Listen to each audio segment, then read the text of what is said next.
In today's video, I'm going to teach you how to delete a project in Asana. Sometimes a project has run its course, it's no longer needed, or it was just a test space that you don't want cluttering up your workspace anymore. In this walkthrough, I'll show you exactly where to click and what to look out for, so you can safely remove a project you no longer need.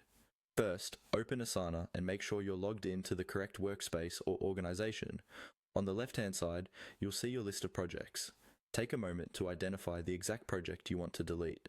This is important because deleting a project removes its tasks and views from your project list, and you don't want to remove something you still rely on. Once you're sure, click the project name to open it. With the project open, you should now see the project header at the top of the screen. This is where Asana keeps many of the project level options. Look for a small arrow or drop-down icon near the project title.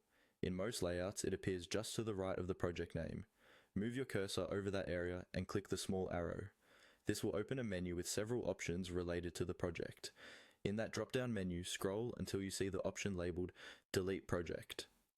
Take a second to double-check that you are in the correct project, especially if you manage many similar ones. When you're ready, click Delete Project. Asana will usually ask you to confirm that you really want to delete the project. This confirmation step is there to prevent accidental deletions. Read the message carefully so you understand that the project will be removed from your project list. Depending on your organization's settings, some information may still be recoverable for a short time, but you should always treat this as a permanent action. If you are absolutely sure, confirm the deletion. After you confirm, Asana will process the change and the project will disappear from your project list. If you don't see it vanish immediately, try refreshing your browser or navigating to another section and back again.